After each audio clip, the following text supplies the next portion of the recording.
శ్రీకృష్ణ శతకంలో 26వ పద్యం. శుభ్రమగు పాంచజన్యము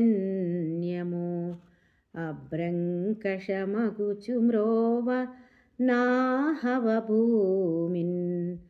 శుభ్రమగు పాంచజన్యము అభ్రంకషమగుచు మ్రోవ నాహవ భూమిన్.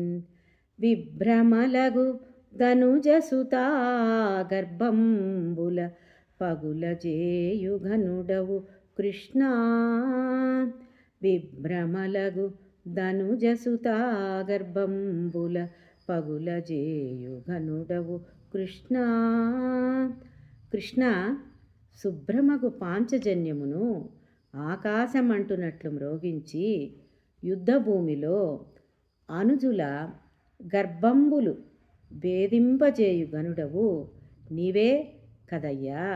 అంటే కృష్ణలీలల్లో ఆయన కురుక్షేత్ర యుద్ధములో అర్జునుడికి రథసారథిగా ఉండి ఆ పాంచజన్యమును ఆకాశమునందునట్లుగా మ్రోగించి ఆ యుద్ధభూమిలో వారి యొక్క మనసులు గర్భంబులు భేదింపచేయటానికి, అంటే ఒక భయాన్ని కలిగించడానికి చేసినటువంటి గనుడవు నీవేనయ్యా అని ఆ కురుక్షేత్ర యుద్ధంలో అతడు అర్జునుడికి రథసారథిగా ఉన్న విషయాన్ని కవిగారు పద్యం ద్వారా మనకు తెలియజేయచ్చు.